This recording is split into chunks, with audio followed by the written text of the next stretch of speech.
Hello everyone, and welcome back to our discussion of modern and contemporary literature. Today is our third video in this series, and we're going to dive into the second part of our short story, Metamorphosis. So before diving into part 2, I just wanted to give a quick recap of what we discussed in part 1. So we're introduced to our main set of characters, with Gregor being our main character, followed by his sister Greta, his mother and father, and then the chief clerk, who is the office manager where Gregor works. We also learned key parts of the plot that will become extremely important later. First and foremost, the fact that Gregor wakes up to find himself transformed into an incredibly large bug. But rather than being concerned about this, as you and I would be, his central concern is about getting to work on time and being able to provide for his family.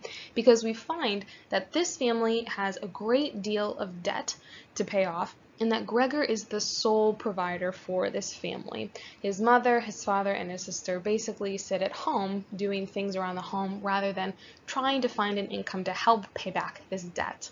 And by the end of this story, we see that all of the characters have reacted unsurprisingly in fear to Gregor's transformation, and that his father goes so far as to even beat Gregor back into his room. And analytically, we focused on these 4 points, and I want to just remind ourselves of them because we are going to address them in part 2 today as well. The first was the fact that this story is told from the third-person limited point of view, meaning that my narrator sees the actions and describes the actions of everyone involved, but I'm only given the thoughts and emotions of one character in particular, and that is Gregor himself. We also talked about visualizing details and how the narrator is going to describe things in a way that is realistic, straight to the point, but also at times sort of seeming to flow freely. And this is where we talked about the stream of consciousness. And there are several good examples from the text today. This idea that Gregor's thoughts and his emotions sort of just flow freely out of him, and there are huge chunks of the text where you have what appear to be run-on sentences, where you have very few examples of punctuation, and how this sort of gives this idea of us getting to firsthand for ourselves see what Gregor's thoughts and feelings are. We get into his mind directly. And then another big point analytically that we talked about was anxiety and alienation. And we see this particularly in Gregor and how he alienates himself from his family, right? And we see that even from before his transformation, right? He doesn't really interact with them very much. And we also see that he doesn't have very many friends. But we also see that emotionally he withdraws into himself. And this is going to continue to appear in part 2 today. And then finally, we talked about this underlying role of money and how Gregor bears the burden financially for his family, and that this pressure that he has to provide for them sort of drives, in a sense, what he's concerned about. And we see that this is true in part 2 for today as well. So please, just a reminder, I'm saying part 2, hoping to give you the hint that please make sure that you've read part 2 before you dive into this video, okay? You'll find that in your literary textbook, and you'll also find that on Google Classroom as well. So diving into part 2, comprehension-wise, our setting is the same, and even in the beginning of part 2, we're even on the same day, just later in the evening. And we find out through various hints throughout the story that part 2 covers the next month of Gregor's transformation. So as he continues to become more bug and less human, we see how this is a gradual transformation at first, and we see how those around him react to it. Also, in terms of place, we're still primarily in Gregor's bedroom, but also in the family home. So no one is venturing outside in terms of the narrator taking us outside of this home context. And turning to our characters, we're not going to be looking at the chief clerk, so he's not in part 2, but the rest of our characters are the same. And in terms of Gregor, we see that his transformation into a bug becomes even more clear. And we also see that he is still more concerned with his family's well-being financially then with his own transformation or metamorphosis. In terms of Gregor's sister, we also get to see her fleshed out more as a character through the thoughts and emotions of Gregor himself. We see that she begins to take more responsibility around the home as Gregor's state continues to deteriorate. And initially, we see that she cares for Gregor and still views him as her brother, at least in the beginning, but slowly, right, as she begins to gain more confidence and more authority in the home, and she sees the way that Gregor has begun to change, she's going to view him as more and more of an insect and less of her brother. And then looking at Gregor's father and mother, we also learn more about them through Gregor's thoughts and emotions. We learn that both of them in the beginning of the story are very frail, right? His mother has asthma, his father is rather round around the middle, and he doesn't take care of himself. He's very lazy, he likes to lounge around all day. But they also have this transformation, primarily in terms of Gregor's father, when he realizes that he now needs to bear the greater burden of providing for them. So turning then to point of view, we are still in the third person limited, okay? We're going to remain that way. And again, an easy way to pick this out is knowing that I get to see the thoughts and feelings of Gregor, right? But when it comes to those around him, the narrator is only able to hint at certain thoughts or feelings that they might have. For example, in this first quote, we see that he had reached the door before he discovered what he had really drawn him to it, the smell of food. So this is where we get to see Gregor's thoughts and feelings. But when it comes to his sister, the narrator says this: but as if regretting her behavior, she opened the door again immediately. So we only get to see hints of what people might be thinking or feeling, whereas when it comes to Gregor, we're given full access. And this is really important. So it's not just enough to say, okay, I can identify third person limited. Great. Excellent. We also need to see why the author chooses this point of view in particular. And one of the key reasons we see why they choose this is that it helps in characterizing those around my central character. Right, this is how I become more aware of what his sister is like. For example, I get to see that she becomes more independent and authoritative because of what Gregor feels and what the narrator can show me through those feelings, right? So, for example, we see Gregor reflecting that she had grown accustomed, meaning his sister, and not without reason, to consider herself an expert in Gregor's affairs as against her parents. So we get to see through Gregor's observations that the more that his sister cares for him and takes care of him, right, the more she grows sort of firm and confident in her behavior. Whereas before, Gregor notes that the majority of her day was spent sleeping in very late, getting up, doing things around the house, maybe going to an event, and primarily playing the violin. But now she has this authoritative role in the home. Turning then to his mother, we also see that she begins to show more desire to see her son, although she's still frightened of him. And we see that through Gregor's point of view, right? Meaning how the narrator looks into his thoughts and emotions. We see this here when he overhears this conversation. His mother, moreover, began relatively soon to want to visit him. Okay? So I learn about the desires and the characteristics of others through the way my narrator can assess and reveal the emotions of my main character. And this is nowhere more prevalent than with the great transformation we see in Gregor's father, right? How he becomes dressed for work, he's no longer lounging around the house, and that even Gregor himself notes that he has changed so much.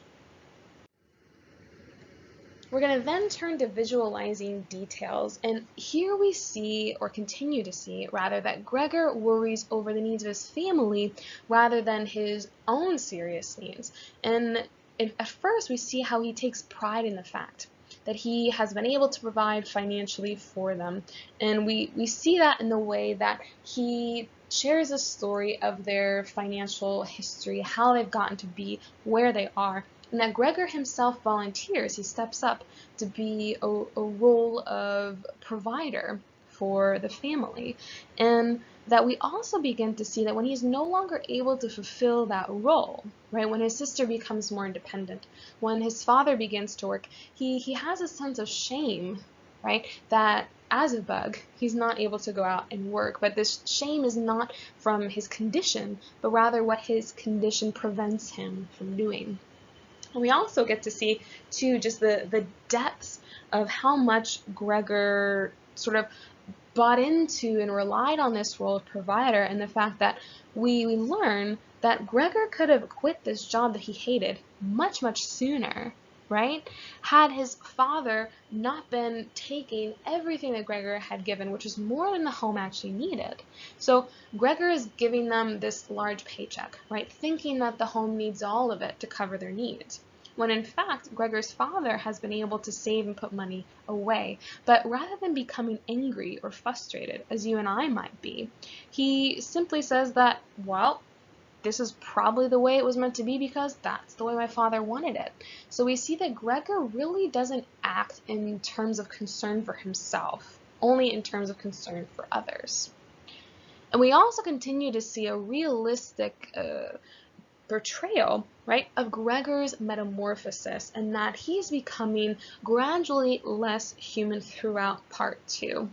And he begins, part 2 opens, right, with him slowly, awkwardly trying out his feelers, which he now first learned to appreciate, right? So he's not concerned at all with his appearance. In fact, he's embracing these new characteristics of being a bug. And we also see that things about him that were true when he was human are less so now. For example, his sister at the beginning of part 2 brings him milk with bread dipped in it because she remembers that this is a meal that he really enjoys. And he remembers that too, right? He's drawn to the door from the smell. But when he begins to taste it, right, just throwing his head into the bowl of milk, he immediately realizes that he just is disgusted by this. So we see that his tastes are changing, and in part 2, right, he would rather eat old scraps of food and moldy cheese and stale bread, right, things that we associate insects with eating rather than human food. And we also see that his very movements and the way he makes use of the space around him reveals that he's become more insect than human, right? He no longer sleeps on his bed. In fact, his room itself makes him rather uncomfortable because he can't move around and crawl and scuttle like he wants to. And the only place he feels comfortable, really, is when he hides under that sofa. Turning then to anxiety and alienation, one of the central elements of modern literature, and also of this short story in particular, we see that part of the reason why Gregor hides himself away from others, so from his sister and his mother, particularly when they enter in to feed him or to help them, is for fear of scaring them. So he willingly alienates himself from all human contact for the sake of others. Right? We see that in this quote here. In order to spare her that, therefore, one day he carried a sheet on his back to the sofa. It cost him 4 hours as labor, and arranged it in such a way as to hide himself completely.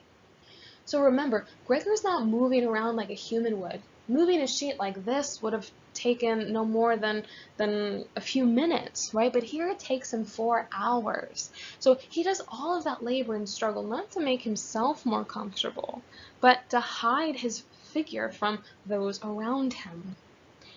And we see, right, that also this issue of moving all of the furniture out of his room, which his sister does, right, because she begins to see him as less than human and more of a bug, right? Her initial desire in wanting to transform the room is to make him more comfortable as an insect, right? And at first he thinks it's a good idea, right? But when his mother begins to sort of protest, because she is the only one in the story at this point who still sees him as a human, right? She refers to him as her son. Then Gregor changes his mind, right? So we see that this furniture becomes a symbol for the last bits of his humanity.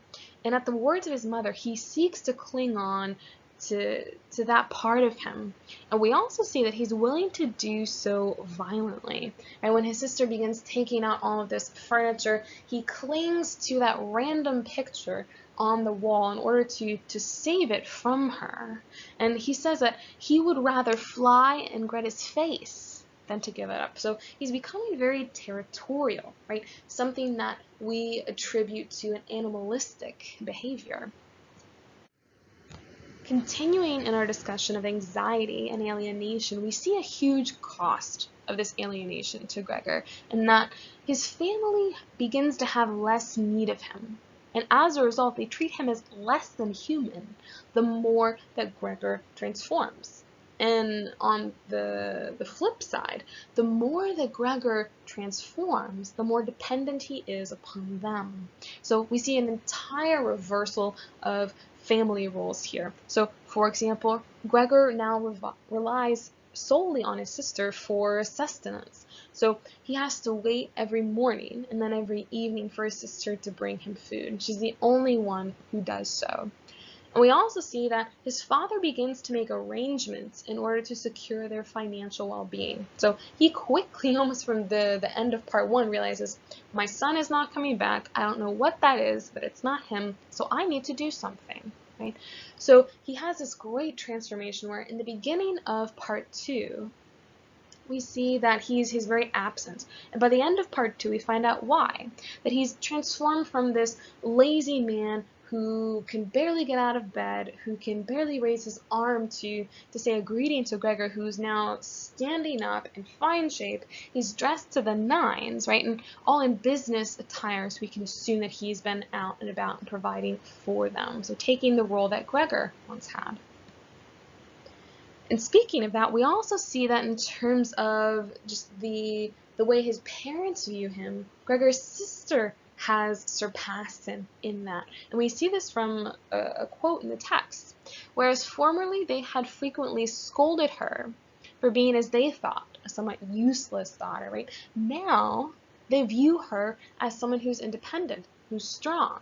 So as Gregor becomes weak, right, as he needs to rely on those around him, and he's further forced into alienation, we see that his family flourishes, rather ironically. And this is a good point in the story to also pause and predict, as we have one more part left.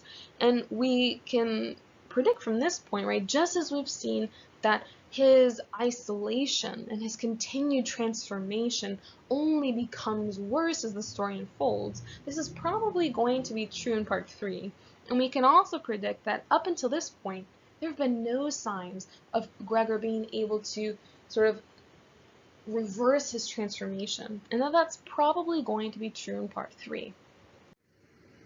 And then the final thing we're going to talk about in this video is the role of money. And we get to see this in the sense that the family shows great signs of no longer relying on Gregor, but instead relying on themselves, right? Their sister and mother begin to do more work around the house, right? They show they're capable of doing that. And the father spends most of part 2 outside of the home, theoretically because he's working on ways to provide for them. And we need to sort of reflect on what this could mean in terms of Gregor's role in the future, because his entire position in this family has been based around his ability to provide for them, and them solely relying on him for everything they need. So what is to become of Gregor if he can no longer provide that? And likewise, his family no longer needs that of him. That's it for our analysis on part 2. So Monday we're going to wrap up part 3.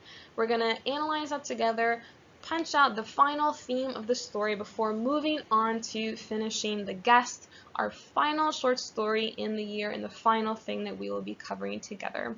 As you go into reading part 3 for Monday, just something to put in the back of your mind is to focus on how you see the family respond to Gregor's rapidly increasing transformation. So as things continue to get worse, how do you see each of these characters respond to that? Meaning his sister, his mother, and his father. Thanks for watching. Enjoy reading part 3, and I will see you on Monday.